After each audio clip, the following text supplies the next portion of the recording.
Hello friends, स्वागत है आपका नोट्स वायर पर। यहाँ बस एक मिशन है, आप तक नोट्स पहुँचाना बिना ड्रामा के। सोच रहे हो इसमें क्या मज़ा है? अरे यहाँ नोट्स ऐसे आएंगे जैसे समोसे में आलू, एकदम ज़रूरी और सीधा काम की बात। आपका फ़ायदा बिना बोर हुए एग्ज़ाम रेडी नोट्स मिलेंगे और मेरा फ़ायदा व्यूज़। तो रिलैक्स हो जाओ, बुक और टेंशन को साइड करो और चलो सीधा ज्ञान की बुलेट ट्रेन पकड़ें। Let's get started. टॉपिक है प्रोटीन सीक्वेंसिंग, जिसका साइनॉप्सिस है introduction, definition, methods of protein sequencing, step involved in protein sequencing, significance of protein sequencing, conclusion and reference. First है इंट्रोडक्शन। प्रोटीन सीक्वेंसिंग एक ऐसा process है जिसमें किसी प्रोटीन के अमीनो एसिड सीक्वेंस को डिटरमाइन किया जाता है। देखिए, जो प्रोटीन होता है वो अमीनो एसिड से मिलकर बने होते हैं। जब हम प्रोटीन सीक्वेंसिंग की बात करते हैं तो इस प्रोसेस में प्रोटीन के अमीनो एसिड के सीक्वेंस यानी कि क्रम को डिटरमाइन किया जाता है। प्रोटीन की स्ट्रक्चर और फंक्शंस उसके अमीनो एसिड सीक्वेंस पर डिपेंड करती हैं। इसलिए इस सीक्वेंस को जानने से हम प्रोटीन के काम और उससे रिलेटेड बायोलॉजिकल प्रोसेस को समझ सकते हैं।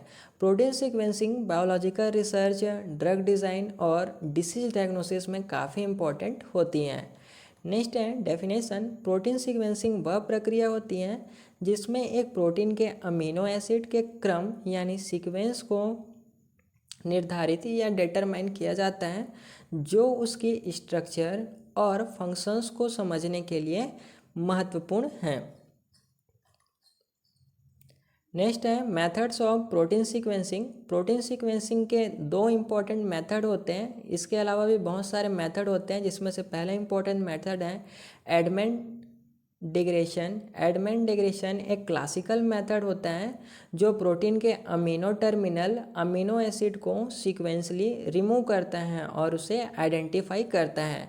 इसका प्रोसेस कुछ इस प्रकार से होता है। पहले प्रोटीन को फेनिल आइसोथ्योसाइनेट के साथ रिएक्ट कराया जाता है, जो अमीनो टर्मिनल रेसिड्यू से बाइंड करता है। फिर केमिकल क्लीवेज द्वारा फर्स्ट अमीनो एसिड को डिटेच किया जाता है और उसकी पहचान होती है। इस प्रोसेस में प्रोटीन के हर अमीनो एसिड को स्टेप बाय स्टेप रिमूव करके आइडेंटिफाई किया जाता है जब तक पूरा सीक्वेंस ना मिल जाए। इसका लिमिटेशन क्या है इस मेथड का? तो ये मेथड जो होता है सिर्फ छोटे प्रोटीन्स यानी कि जो शॉर्ट अमीनो एसिड के चेन्स होते हैं, जिनमें लगभग 50 से 60 अमीनो एसिड जो होते हैं प्रेजेंट होते हैं, ऐसे प्रोटीन के लिए ज़्यादा इफेक्टिव होता है। बड़े प्रोटीन्स को छोटे फ्रैगमेंटेशन में ब्रेक करना पड़ता है। नेक्स्ट मेथड है मास स्पेक्ट्रोमेट्री, जिसे शॉर्ट में एमएस कहा जाता है। मास स्पेक्ट्रोमेट्री आज के समय का सबसे वाइडली यूज्ड मेथड है प्रोटीन सीक्वेंसिंग के लिए। यह टेक्निक प्रोटीन के मास को मेज़र करती है और उसके आधार पर अमीनो एसिड सीक्वेंस को आइडेंटिफाई करती है। इसका प्रोसेस क्या है? तो प्रोटीन को पहले एंजाइम्स जैसे ट्रिप्सिन के साथ ट्रीट करके छोटे पेप्टाइड्स में ब्रेक डाउन किया जाता है, कट कर लिया जाता है। जो लॉन्ग अमीनो एसिड के चेन होते हैं उनको, इन पेप्टाइड्स को मास स्पेक्ट्रोस्कोमीटर में इंजेक्ट किया जाता है, जहां इनका मास टू चार्ज रेशियो मेज़र किया जाता है। मास स्पेक्ट्रोमेट्री के सॉफ्टवेयर द्वारा पेप्टाइड के मास को कंपेयर करके उनका अमीनो एसिड सीक्वेंस डिटरमाइन किया जाता है। ये सीक्वेंस डिटरमाइन जो है वो कंप्यूटर के द्वारा किया जाता है। इसका मेथड का एडवांटेज है बड़े प्रोटीन्स को भी सीक्वेंस कर सकते हैं। हाई सेंसिटिविटी और एक्यूरेसी के साथ ये मेथड जो होता है वो काम करता है। थर्ड मेथड है सेंगर सीक्वेंसिंग।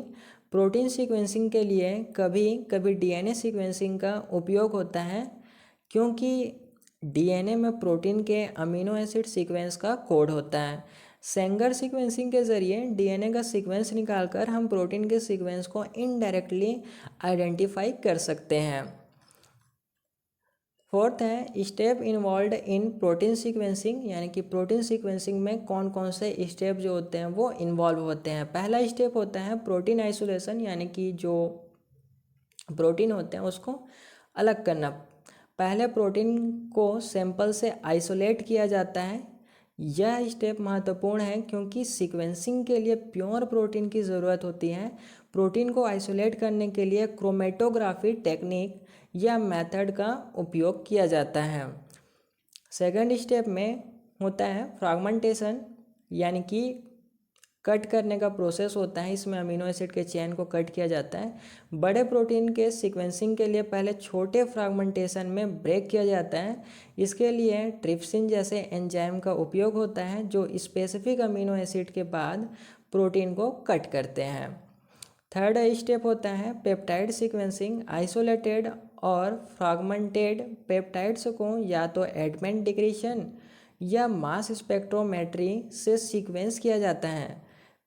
क्योंकि मैंने पहले ही बताया था कि दो इम्पॉर्टेंट मेथड होते हैं, इन्हीं का यूज़ करके प्रोटीन का सीक्वेंसिंग किया जाता है। पेप्टाइड्स के सीक्वेंस को कंबाइन करके फुल प्रोटीन सीक्वेंस को रिकंस्ट्रक्ट किया जाता है। फोर्थ है रिकंस्ट्रक्शन। अलग अलग पेप्टाइड्स फ्रैगमेंटेशन को ओवरलैप करके ओरिजिनल प्रोटीन का सीक्वेंस निकाला जाता है। यह स्टेप कंप्यूटर सॉफ्टवेयर के द्वारा किया जाता है जो अमीनो एसिड सीक्वेंस को अलाइन करता है। नेक्स्ट है सिग्निफिकेंस ऑफ प्रोटीन सीक्वेंसिंग, यानी कि प्रोटीन सीक्वेंसिंग के क्या इंपॉर्टेंट है। पहला है understanding protein function. Protein function को समझना। प्रोटीन सीक्वेंस को जानने से हम उसके फंक्शन, इंटरेक्शन और बायोलॉजिकल रोल को समझ सकते हैं। सेकंड सिग्निफिकेंस है इवोल्यूशनरी स्टडीज़। प्रोटीन सीक्वेंसिंग से हम इवोल्यूशनरी रिलेशनशिप को ट्रेस कर सकते हैं क्योंकि क्लोजली रिलेटेड स्पीसीज के प्रोटीन का सीक्वेंस जो होती हैं वो सिमिलर होती हैं। थर्ड सिग्निफिकेंस है मेडिकल एप्लीकेशन। प्रोटीन सीक्वेंसिंग से डिसीज़ जैसे जेनेटिकल डिसऑर्डर, कैंसर और इन्फेक्शन के डायग्नोसिस में मदद मिलती है। यह ड्रग्स डिज़ाइन और थेरेप्यूटिक प्रोटीन्स बनाने के लिए भी काफ़ी उपयोगी हैं। नेक्स्ट है कंक्लूजन। प्रोटीन सीक्वेंसिंग एक पावरफुल टूल होती है जो बायोलॉजिकल और मेडिकल रिसर्च के लिए इम्पॉर्टेंट है। इसके ज़रिए हम प्रोटीन के स्ट्रक्चर, फंक्शन और उससे रिलेटेड बायोलॉजिकल प्रोसेस को डीपली समझ पाते हैं। एडमेंट डिग्रेशन और मास स्पेक्ट्रोमेट्री जैसे टेक्निक के उपयोग से प्रोटीन सीक्वेंस को एक्यूरेटली आइडेंटिफाई किया जा सकता है, जो ह्यूमन हेल्थ और डिसीज़ अंडरस्टैंडिंग के लिए काफ़ी ज़रूरी है। प्रोटीन सीक्वेंसिंग का फ्यूचर और भी एडवांस होगा जिसमें फास्टर और मोर इफिशिएंट टेक्निक्स का उपयोग होगा। नेक्स्ट है reference biochemistry by Alberts R.H. फ्रेरे, biochemistry and molecular biology by Elliot.